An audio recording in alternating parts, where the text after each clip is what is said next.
ನಾಮದೇವ್ ಅರ್ಜುನ್ ಕಾಳೆ ರೀ.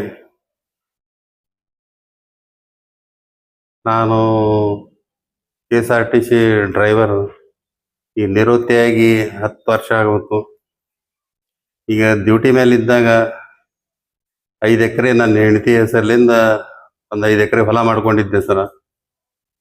ಅದು ಎಲ್ಲ ಆಸ್ತಿ ಸಲುವಾಗ ಈಗ ಸಮಸ್ಯೆ, ಮಕ್ಕಳ ಸಮಸ್ಯೆ ನಡೆದತಿ. ಈಗ ಮುಂದೆ ಈಗ ಸಮಾಜದವರಾಗಲಿ ಮತ್ತು ನಮ್ಮ ಪೊಲೀಸ್ ಅಧಿಕಾರ ಆಗಲಿ ನನಗೇನು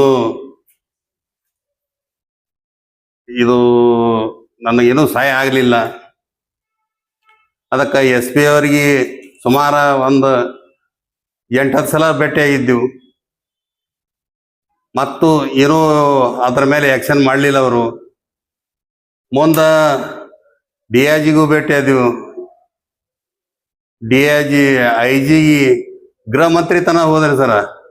ಮತ್ತು ಎಲ್ಲರಿಗೂ ತಿಳಿಸಿದ್ರಿ ಸರ. ಅದಕ್ಕೂ ನನಗೆ ಬೆಂಬಲ ಎಲ್ಲಿ ಸಿಗ್ಲಾಕತ್ತಿಲ್ಲ. ನನಗೆ ಯಾವ ರೀತಿಲಿಂದ ಅನಾನುಕೂಲ ಆಗ್ಲಾಕತ್ತೈತಿ. ಅದಕ್ಕೆ ನನ್ನ ಜೀವನದ ಭಯ ಐತಿ. ಅದಕ್ಕೆ ಮೊನ್ನೆ ಹಿಂದಕ್ಕೊಮ್ಮೆ ನನಗೆ ಆಸ್ತಿ ಸಲುವಾಗ ನನಗೆ ಆಫ್ ಮಾಡಿದರು. ಆದರೂ ಆ ರಕ್ತ ಇದ್ದದ್ದು ಮೈಲಿಂದ ನಾ SP ಆಫೀಸ್ಗೆ ಹೋಗಿ SP ಅವ್ರಿಗೆ ಭೇಟಿಯಾಗಿದ್ದೆ. ಭೇಟಿ ಆದರೂ ಅವರು ಯಾಕಲ್ದು ನೀವು ಮೊದಲ ಹಾಸ್ಪಿಟ್ಲ್ ಅಡ್ಮಿಟ್ ಆಗು, ಹಿಂದಾಗಡಿಸಿಂದ ಮುಂದೆ ಇನ್ಕ್ವೈರಿ ಮಾಡ್ಕೋತೀನಿ ಅಂತೇಳಿ ಹೇಳಿದವರು. ಅದಕ್ಕೆ ಏನೋ ಮುಂದೆ ಆ್ಯಕ್ಷನ್ ತಗೋಲಿಲ್ಲ ಅವರು. ಹಿಂದಾಗಡಿಸಿಂದ ಮುಂದೆ ನಾನು IG ಅವರಿಗೂ ಭೇಟಿಯಾಗಿದೆ. ಮುಂದೆ ಅದಕ್ಕೂ ಉತ್ತರ ಬರಲಿಲ್ಲ. ಪ್ರತಿಯೊಂದು ಆಫೀಸರಿಗೂ ಪ್ರತಿಯೊಂದು ಅಧಿಕಾರಿಗೂ ಎಲ್ಲರಿಗೂ ಭೇಟಿಯಾಗಿ ವಿನಯ ಮಾಡ್ಕೊಂಡು ಕೇಳ್ಕೊಂಡಿದ್ದೆ. ನನ್ನ ಪ್ರಾಣ ಭಾಳ ಸಮಸ್ಯೆ ಒಳಗೈತಿ. ನನಗೆ ಯಾವಾಗ ಮಕ್ಕಳು ಇವು ಹೊಡಿತಾರೋ ಗೊತ್ತಿಲ್ಲ. ಮತ್ತು ಇವರು ಮಕ್ಕಳ ಸಂಗಾಟ ಕೆಲವೊಂದು ಅವರು ಸಂಘಟನೆ ಅದ. ಸುಮಾರು ಒಂದು 10 ಮಂದಿ ಅಟ್ಟು ಸಂಘಟನೆ ಒಳಗೆ ಎಲ್ಲರೂ ಬೆಂಬಲ ಅದಾರ.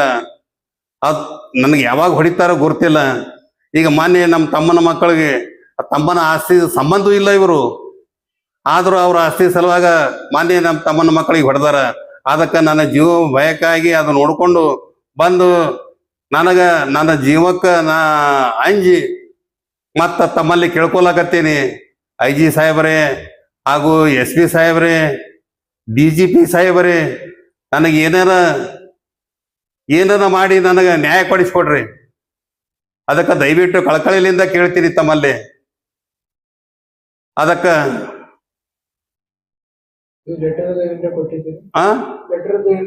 ಲೆಟರ್ ಕೊಟ್ಟಿವಿ ಸರ್. ಅದಕ್ಕೆ ಎಲ್ಲರಿಗೂ ಕೊಟ್ಟಿವಿ, ಎಲ್ಲ ಆಫೀಸರ್ಗಳು ಇಲ್ಲಿಂದ DSPಲಿಂದ ಜಿಲ್ಲಾಧಿಕಾರಿಗೆ, SP ಜಿಲ್ಲಾಧಿಕಾರಿಗೆ, ಮತ್ತು ಬೆಳಗಾವಿ DGPಗೆ, IGPಗೆ ಎಲ್ಲರಿಗೂ ಕೊಟ್ಟಿನಿ.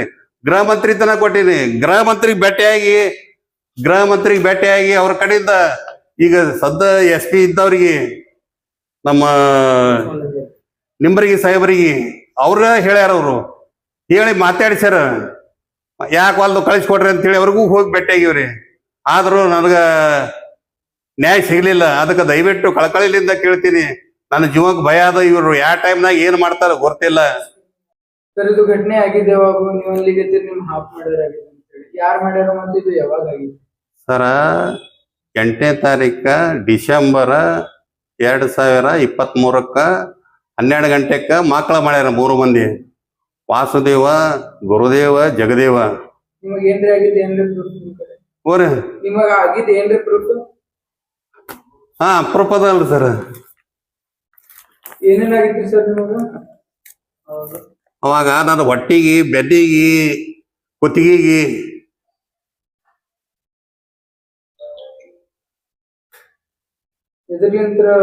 ಚಾಕೋಲಿಂದ ಹಾಕ್ಯಾರ ಸರ್. ನಿಮಗೆ ನ್ಯಾಯ ಸಿಗ್ಲಿಕ್ಕಂದ್ರೆ ನಿಮ್ ಮುಂದಿನ ನಡೆ ಸರ? ಈಗ ಜಿಲ್ಲಾ ಅಧಿಕಾರಿ ಹತ್ತಾರ ಹೋಗಿ ನಾನು ಈಗ ತಮ್ಮನ ಮಕ್ಕಳು ಹೊಡೆದಾರ. ಈಗ ನನ್ನ ಜೀವಕ್ಕೆ ನನ್ನ ಭಯ ಅದ. ಈಗ ನನಗೆ ಯಾವಾಗ ಹೊಡಿತಾರೋ ಗೊತ್ತಿಲ್ಲ. ಅದಕ್ಕೆ ಅಕಸ್ಮಾತ್ ಇವ್ರ ಮೇಲೆ ಆಕ್ಷನ್ ತಗೋಲಿಕ್ರ ನಾ ಸತ್ಯಾಗ್ರಹ ಇಲ್ಲೇ ಮನೆ ಮುಂದೆ, ಇಲ್ಲಿ ಆಫೀಸ್ ಮುಂದೆ ಮಾಡ್ತೀನಿ. ನನ್ನ ಜೀವ ಹೋದ್ರು ಹೋಗೋಲಕ್ಕ ಇಲ್ಲೇ ಹೋಗಿ ಕುಂದಿರ್ತೀನಿ. ಈ ಜಿಲ್ಲಾ ಅಧಿಕಾರಿ ಆಫೀಸ್ ಬಂದ್ರ ಉಪ ಸತ್ಯಾಗ್ರಹ ಮಾಡ್ತೀನಿ ಸರ್. ಈಗ ಮಕ್ಕಳ ಕಡೆಯಿಂದ ಭಯ ಅದ್ರಿ ಸರ್. ಮಕ್ಕಳ ಹಿಂಬಾಲ ಮತ್ತ ಗುಂಡಾಗಿರಿನ ಮಂದಿನ ಅದಾರಿ ಸರ್. ಮತ್ತೆ ಇಷ್ಟೊಂದು ಈ ತರ ಆಗ್ಬೇಕು ಅಂತ ಹೇಳಿದ್ರೆ ಉದ್ದೇಶ ಏನೈತಿ? ಉದ್ದೇಶ ಆಸ್ತಿ ಸಲುವಾಗಿ ಸರ್. ಇದು ಪೂರೈತಿ ಆಸ್ತಿ ಇಲ್ಲ ಸರ್, ಇನ್ನು ಸ್ವಂತ ಗಳಿಸಿದ್ದ ಆಸ್ತಿ ಇದು. ಮತ್ತೆ ಸ್ವಂತ ಗಳಿಸಿದಂತ ನಿಮ್ಮ ಮಕ್ಕಳಿಗೆ ಏನು ಕೊಟ್ಟಿಲ್ಲ? ಕೊಟ್ಟಿರಿ ಸರ್, ಸಾಕಷ್ಟು ಹಣ ಕೊಟ್ಟಿನಿ ಅವ್ರಿಗೆ. ಎಷ್ಟು ಕೊಟ್ಟಿರಿ? ಈಗ ಪರ್ ಹೆಡ್ 40 ಲಕ್ಷ ರೂಪಾಯಿ ಕೊಟ್ಟಿನಿ. ಅಂದ್ರೆ ಟೋಟಲ್ ಎಷ್ಟು ಕೊಟ್ಟಿರಿ? 2 ಕೋಟಿ ರೂಪಾಯಿ ಕೊಟ್ಟಿನಿ ಸರ್. ಅಂದ್ರೆ ಯಾರ ಮುಂದೆ ಕೊಟ್ಟಿರಿ? ಈಗ ನಾವು ಏನು ಪಾರ್ಟಿ ಅದಲ್ರಿ ಹೊಲ ತಗೊಂಡಿದ್ದು ಪಾರ್ಟಿ, ಅವ್ರ ಕಡೆಯಿಂದ ಅಗ್ರಿಮೆಂಟ್ ಮಾಡಿಸ್ಕೊಂಡು ಕೊಟ್ಟಿತ್ರಿ. ಯಾರಿಗೆ ಕೊಟ್ಟಿರಿ? ಮಕ್ಕಳಿಗೆ ಕೊಟ್ಟಿತ್ರಿ. ಯಾರ ಮುಂದೆ ಕೊಟ್ಟಿರಿ? ಇದು ಪಾರ್ಟಿ ಏನೈತಲ್ರಿ ಇದು ಸಾಕ್ಷಿದಾರರಿಗೆ ನೀವು ರೊಕ್ಕ ಕೊಟ್ಟಿದ್ದು. ಇದು ತೌಶೀಬ್ ಇನಾಮ್ದಾರ್ ಅದಾರ, ಅವ್ರ ಮುಂದೆ ಕೊಟ್ಟಿರಿ. ಅವ್ರ ಮುಂದೆ ಕೊಟ್ಟಾರೆ. ಅವ್ರ ಅಗ್ರಿಮೆಂಟ್ ಮಾಡ್ಕೊಂಡು ಅವ್ರ ಕೊಟ್ಟಾರೆ. ಅಗ್ರಿಮೆಂಟ್ ಕೊಡ್ಲಿ ಅಂತ ಈಗ ಏನೈತಿ ಮುಂದಿನ ಏನೈತಿ? ಈಗ ಆ ಮಕ್ಕಳ ಕಡೆ ನಿಮಗೆ ಭಯ ಐತೆ? ಮಕ್ಕಳ ಕಡೆಯಿಂದ ಭಯ ಅದ. ಈಗ ಸದ್ಯಕ್ಕ ನಮ್ಮ ತಮ್ಮನ ಮಕ್ಕಳಿಗೆ ಸಾಯಿ ಹೊಡಿತಾರ್ರಿ. ಈಗ ಸಾಯವ್ರ ಉಳ್ದಾರ್ರಿ ಇದಾರೆ. ಈಗ ಅದಕ್ಕ ನನಗೆ ಭಯ ಅದರಿ. ಅದಕ್ಕ ದಯವಿಟ್ಟು